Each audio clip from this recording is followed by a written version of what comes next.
One of the most beautiful things that I have found in this path that I can confess is what keeps attracting me to this state of meditation and contemplation is the fact that we can be fully objective and logical through this understanding of who we are and by contrast, what the world is.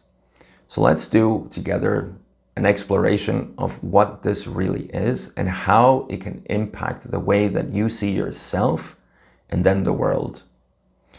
Let's begin, and you can do this as a meditation or simply sit and listen to this in contemplation. But let's begin with the pillar question, which is, who am I? What do I mean when I say I? When I say I refer to this state of being. And before it is followed by I am a human, I am a man, I am this old, I am anything. Before I am is qualified by anything in the mind, just be curious about what I amness is. What do you mean when you say I in your direct experience? Don't try to answer it as awareness or expansion, space. Let those be mental words. Don't be those. Stay with that. Stay with the experience, raw experience. Try to lessen the necessity to go to the mind and try to get an answer. Try to define it, to become that. Before you become anything, who are you? And stay with that. Thoughts will arise. Narratives will play. Emotions may be felt. And yet, you remain. All of these are like waves in the ocean. And the water remains. Allow all of these mental activities to be as they are. Don't try to interfere. Let them play. You're interested in that which is permanent. It's always there. It's not coming and going. It's not arising and falling away. You are that. Let it be.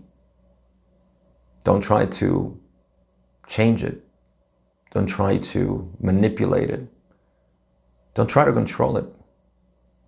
Just simply be that which is effortless in you. Being.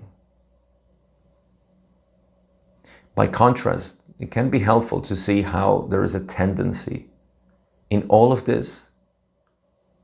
What you seem to be combating, what you seem to be struggling with is a tendency, nothing real. So let's explore what this tendency is. Because if that which I am, the nature of what I am, which is without thoughts, without physical sensations, without narratives, without ideas, without anything, and it's always present, I'm not going to give it a name. It's just myself. If that's what I am, then why do I feel this pull into an identity that is limited, an identity that is defined, an identity that is contracted? Why do I feel that? Well, there is a tendency then to identify as that. What is this tendency? It's simply ourselves, and you can see this in your experience, that which we are plus experience. So that which I am becomes contracted or limited or enclosed in that package of information. Experience is information, whatever that information may be. And so it feels obviously pressurized, and it feels unstable only because it's destined to fall away. And that which remains is always you. So the tendency is to move ourselves, the I, move into experience and identifying as that, because I am pure identity.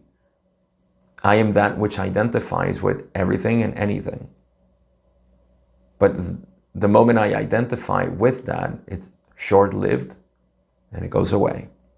Why? Because the nature of experience, of thought, of anything that happens is destined to be dissolved.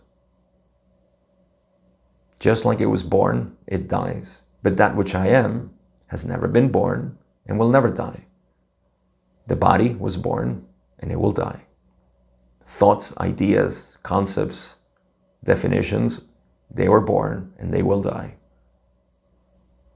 But that place in which they are born and where they die, which I call I, myself, was never born and will never die.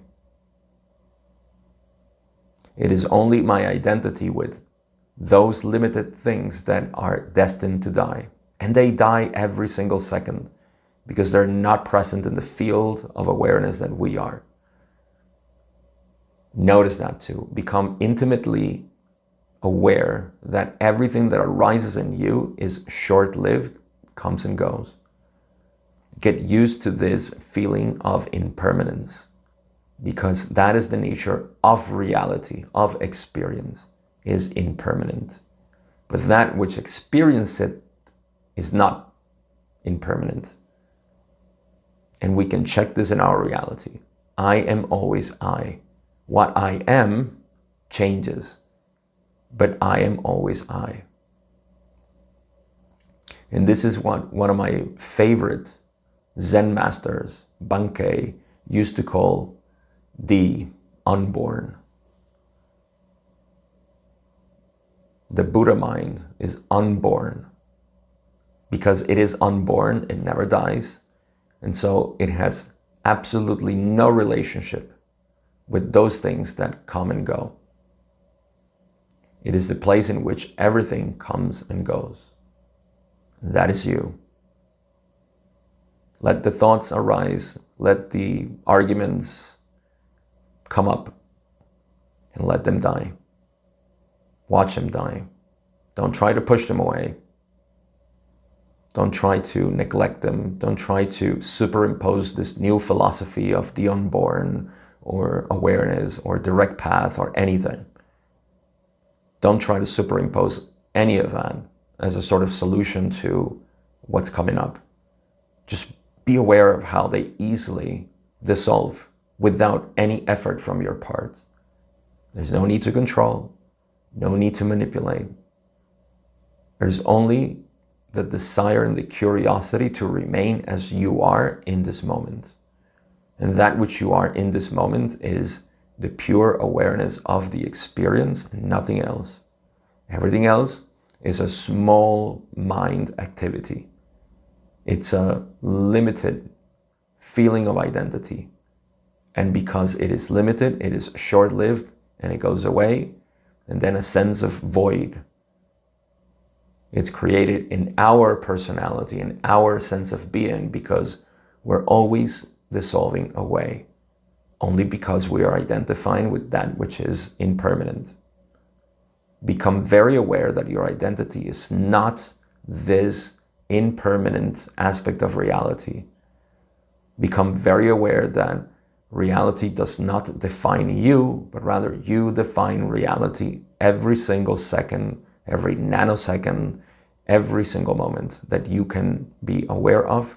You are defining it. It is not defining you. The past does not define you. The future is never here. And you are not those things that are projected in the future or you remember from the past. All of those are narratives, are stories. They do not belong to you. They are not you. Remain in this recognition. Don't take it as a belief. Don't take it as a new philosophy. In fact, let the belief and the philosophy die away like anything else. You are interested in direct experience. Nothing else. That's it. Don't even call it meditation. If anything, call it curiosity, interest, fascination, contemplation, playfulness. And even if those words begin to take root in you, throw them away. Don't become attached to anything. Stay with what is and remain as that.